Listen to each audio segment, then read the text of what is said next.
Welcome in the next lecture of signals and systems. So in the last class we were discussing about the discrete time Fourier series. So we have now finished the topic of Fourier series. We have discussed the continuous time as well as the discrete time Fourier series, and we had seen that the Fourier series tool is actually used in solving the problems related to the periodic signals. Now in that Fourier series we actually decompose a periodic signal with a period which is represented as t. So we just decompose that very periodic signal in terms of infinitely harmonically related complex exponentials. Okay, and all such harmonics, they have the common period. Now we are moving towards another you can say powerful technique, which is called as the Fourier transform.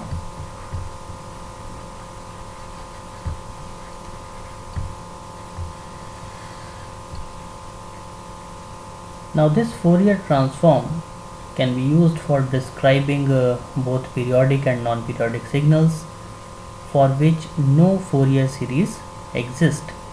Okay, so most of the times it is used for obtaining the representation of a signal which is a non-periodic signal. So similar to the Fourier series coefficients, the Fourier transform also represent the spectral content of a signal. Okay,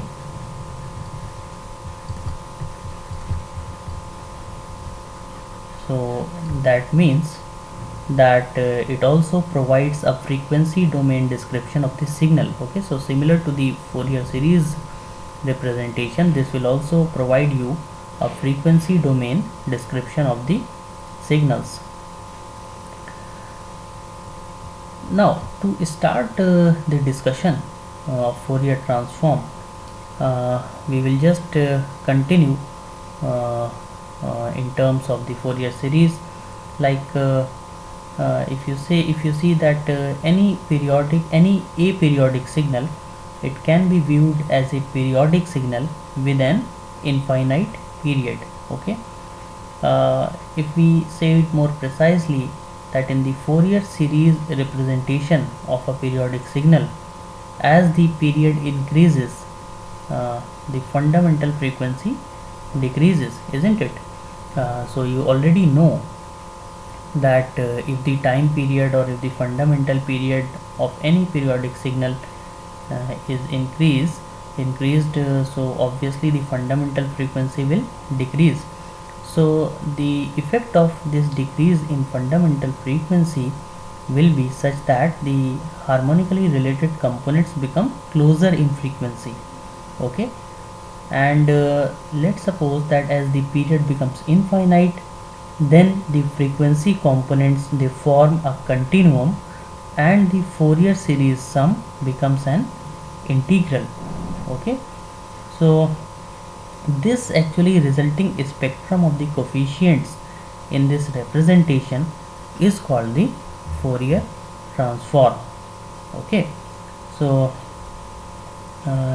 you can just now see that this Fourier transform is nothing but you can also interpret it in terms of the Fourier series concept. Okay, so I can again I will just repeat it, that whatever I said, that if there is any aperiodic signal, okay, so it can be treated as a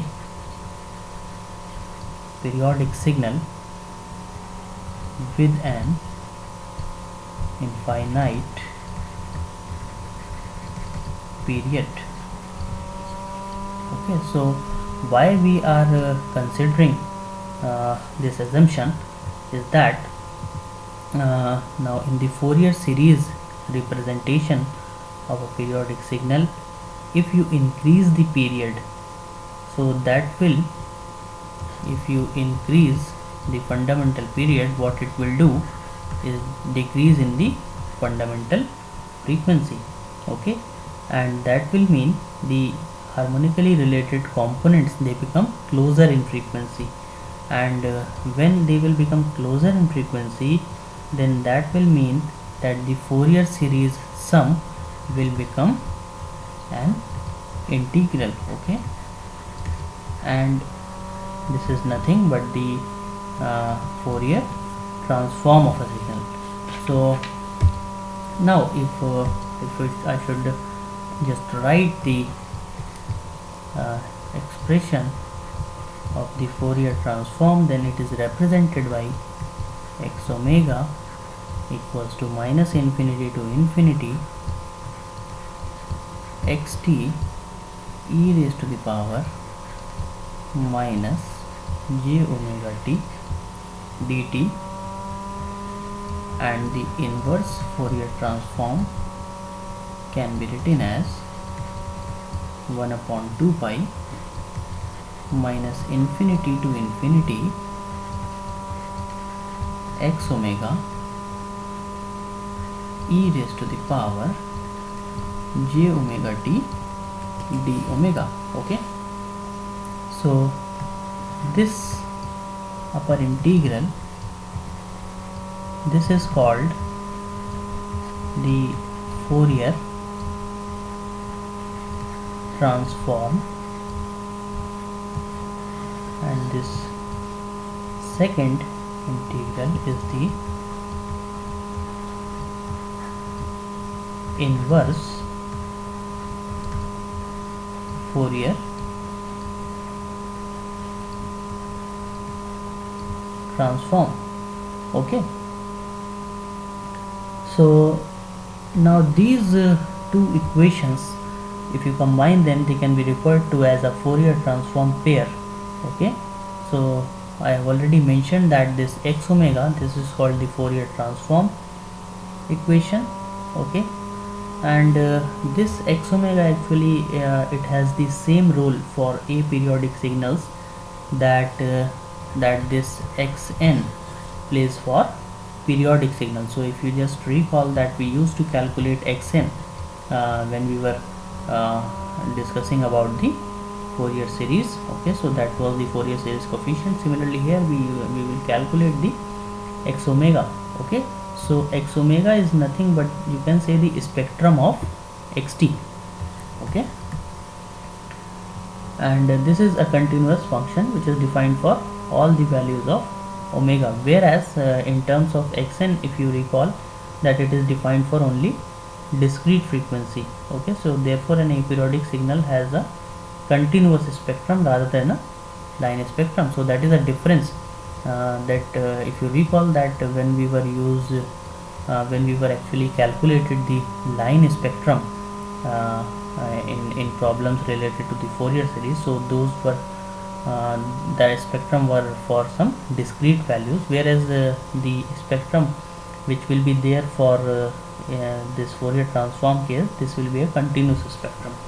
So that we will see when we will solve the problem. Okay, so in general, this relationship between a signal and its Fourier transform, it can be represented as this.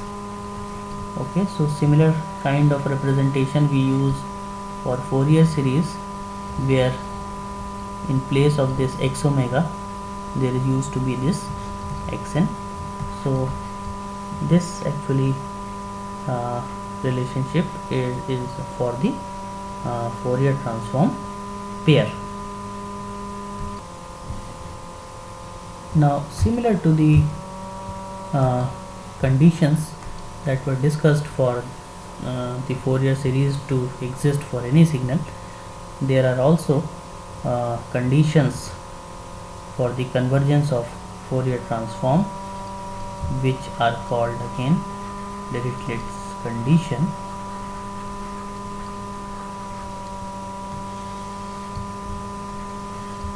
So the first one is that xt be absolutely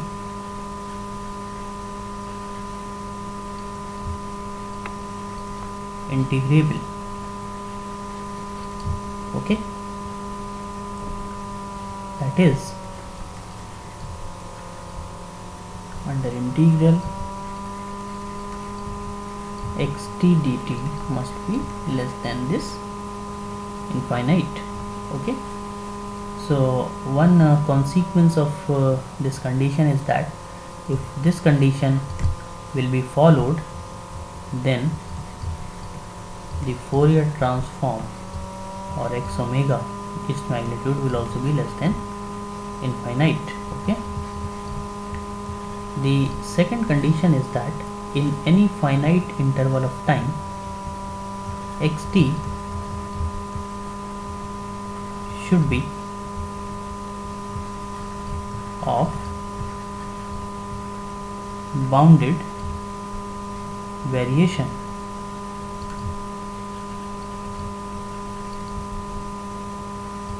Okay, that is, you can also say that this xt should have a finite number of maxima and minima. And the third one is that in any finite interval of time, there are only a finite number of discontinuities.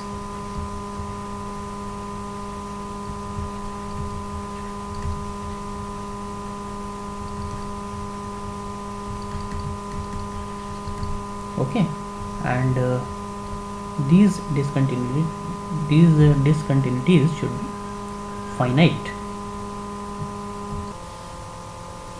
Now let us start with some problems. Now this is a given signal xt equals to e raised to the power minus at ut, where this a is greater than 0. So the question is,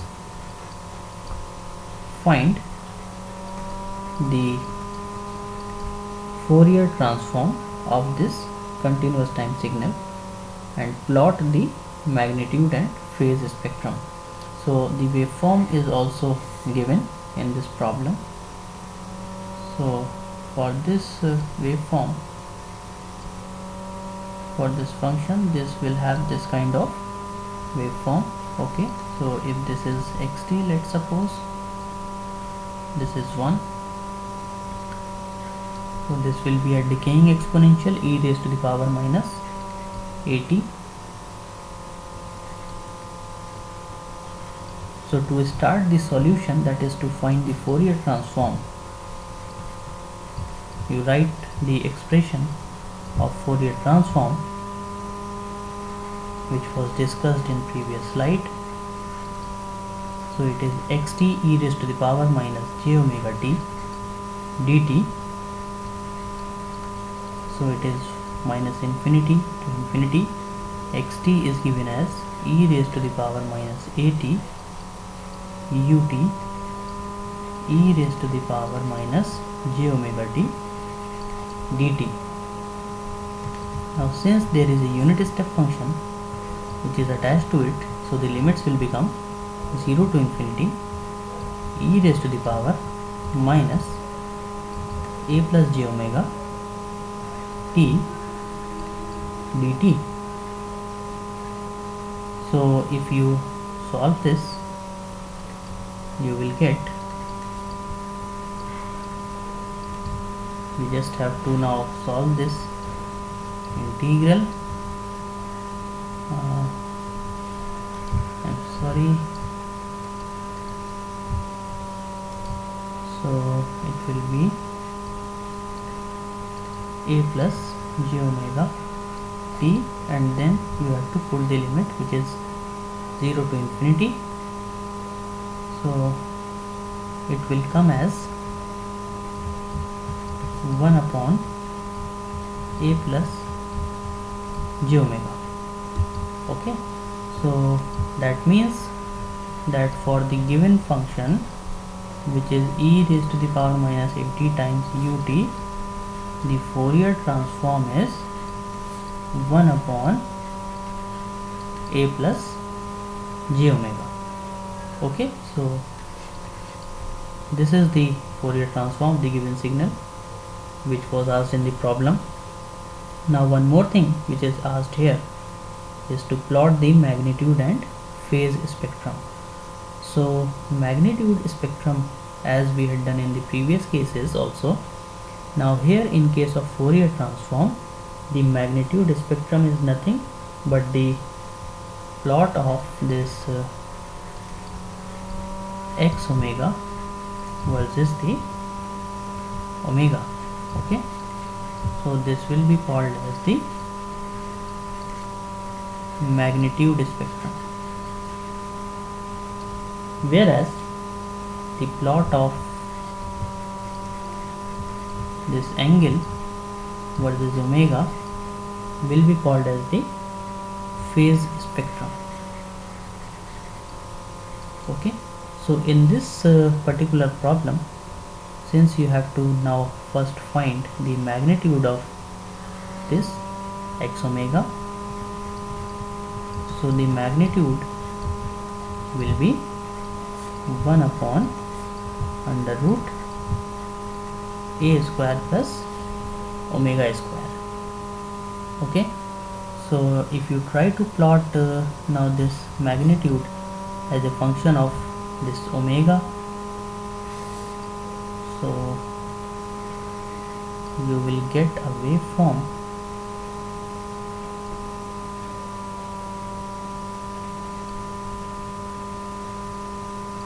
like this. So it will be an even waveform. Okay, so this is x omega, this height will be 1 by a,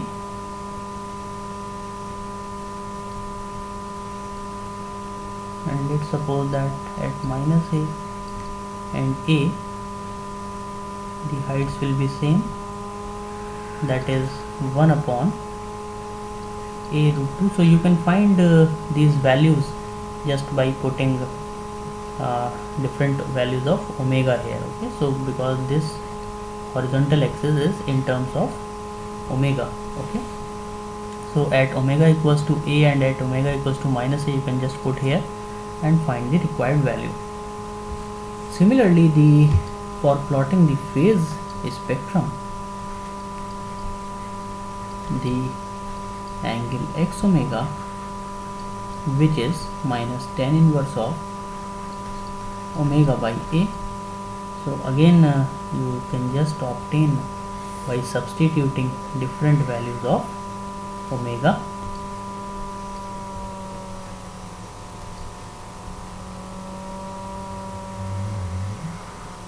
Okay, so you will have this kind of waveform.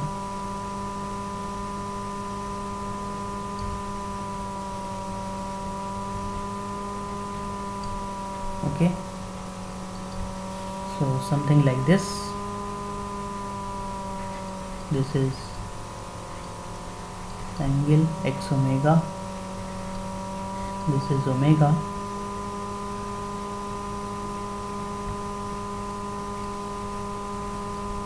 so at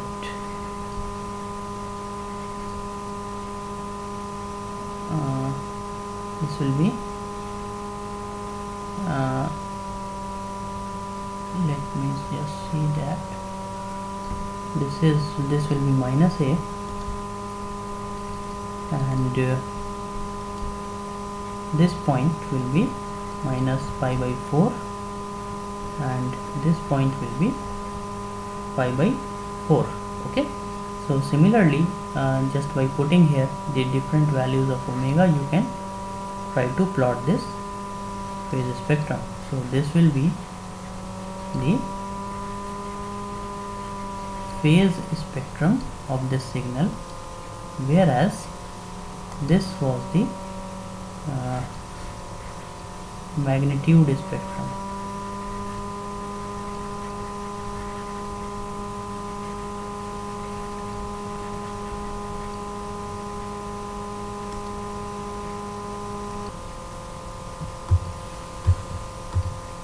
Now let's take another problem. A continuous time signal is given, e raised to the power minus a mod t, where a is greater than 0. Question is, find the Fourier transform.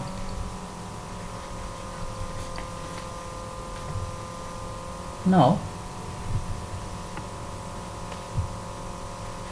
first you can just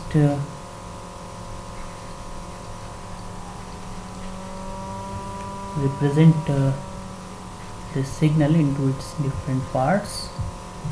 So this will be e raised to the power at if this t is less than 0, whereas this will be e raised to the power minus at if it is t is greater than equal to 0. Obviously this is due to the mod function which is attached here. So you can write in terms of the unit step functions which you know already.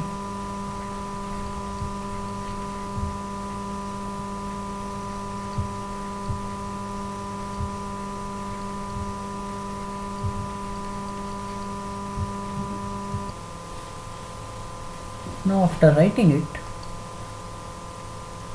you just start the solution by writing the Fourier transform mathematical relation, which is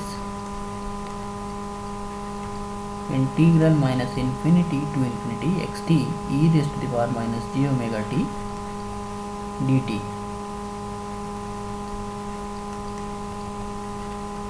So it can be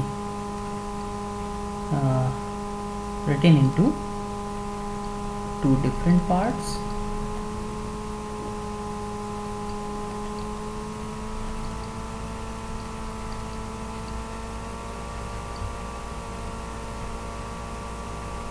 E raised to the power minus j omega t dt.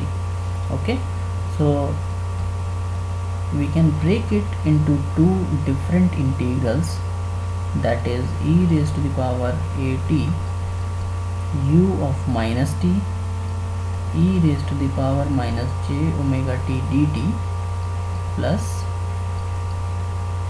minus infinity to infinity e raised to the power minus at ut e raised to the power minus j omega t dt. Okay, so into two different integrals we have taken it. One is this, the other one is this. Now you can try to solve each of these two integrals. Okay, so obviously since there is a u of minus t is attached here, so the limit of this integral will get modified to minus infinity to 0, and since it is ut which is attached here, so the limit of this integral will be from 0 to infinite. Okay, so you can try to solve it. So this will come as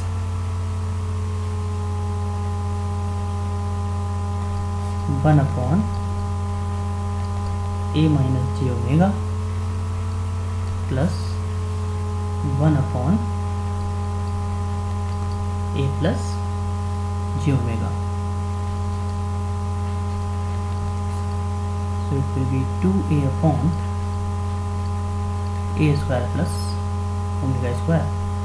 Now this was the given signal in the problem, and the Fourier transform is 2a upon a square plus omega square.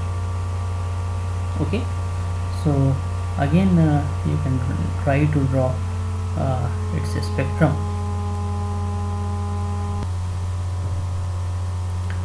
Now before solving the next problem, we can consider or we can discuss in special case if the signal is an impulse signal, that is xt equals to delta t. Okay, and this is a unit impulse signal. So you can try to find its Fourier transform. in the same way as you had done for the problem. Just write down the expression of the Fourier transform and try to obtain its value.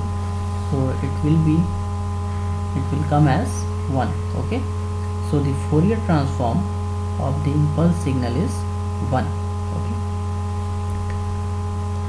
now let's suppose that there is a problem in which you have to find the inverse Fourier transform of the signal x omega equals to del omega. Question is, you have to find the inverse Fourier transform. So for finding the inverse Fourier transform, you first have to write the expression for the inverse Fourier transform, which is 1 upon 2 pi minus infinity to infinity x omega e raised to the power j omega t d omega.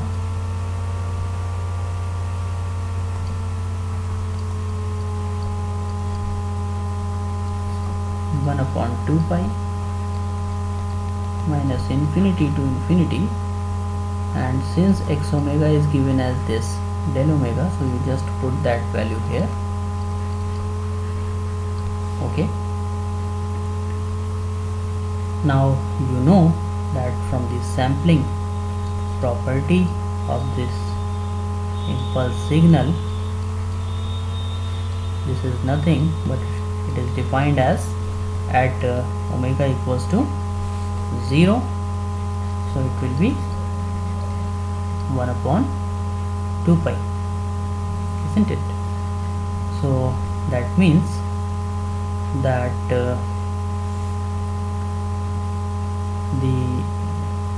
this signal, that is del omega, is the Fourier transform. It can be represented as this. So it is the Fourier transform of 1 upon 2 pi, or it can also be represented in this form, that is 1 upon 2 pi has the Fourier transform of del omega. So you can just call it either way, that this 1 upon 2 pi is the inverse Fourier transform of this del omega, or you can say that this del omega is the Fourier transform of 1 upon 2 pi. So in any way you can call it, because this actually represents the Fourier transform pair. Okay,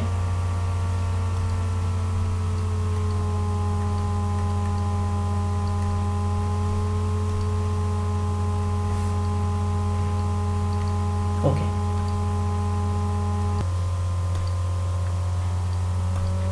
So there is one more thing here, that you can also utilize the same expression, that is you can just modify it to obtain this, that is the Fourier transform of constant signal 1 is 2 pi del omega. Now consider one similar problem, that is x omega is equal to del of omega minus omega naught. So again the question is same, that find the inverse Fourier transform. So you begin here, xt is 1 upon 2 pi minus infinity to infinity x omega e raised to the power j omega t. I'm sorry, it will be d omega e raised to the power j omega t d omega. So it will be 1 upon 2 pi minus infinity to infinity del omega minus omega naught e raised to the power j omega t d omega. Okay, now again by using the sampling property of the impulse signal, this is 1 upon 2 pi e raised to the power j omega t, and this will be defined at omega equals to omega naught. Okay, since there is a shift of omega naught here, so this is nothing but 1 upon 2 pi e raised to the power j omega naught t. So in the similar way as we had done in the last problem, we can write here that this 1 upon e raised to the power j omega naught t represents the inverse Fourier transform of del omega minus omega naught, or you can also write it as e raised to the power j omega naught t represent the inverse Fourier transform of 2 pi del omega minus omega naught. Okay, so in the same way as the this e raised to the power j omega naught is the inverse Fourier transform of 2 pi del omega minus omega naught, in the same way you can obtain the Fourier transform of, let's suppose, e raised to the power minus j omega naught t. So this e raised to the power minus j omega naught t will be the inverse Fourier transform of 2 pi del omega plus omega naught. So if in, let's suppose, in place of this del omega minus omega naught, it would have been omega plus omega naught, so it will be this e raised to the power minus j omega naught t. So with this much we stop today, and we will discuss some more problems in the coming lectures. Thank you very much.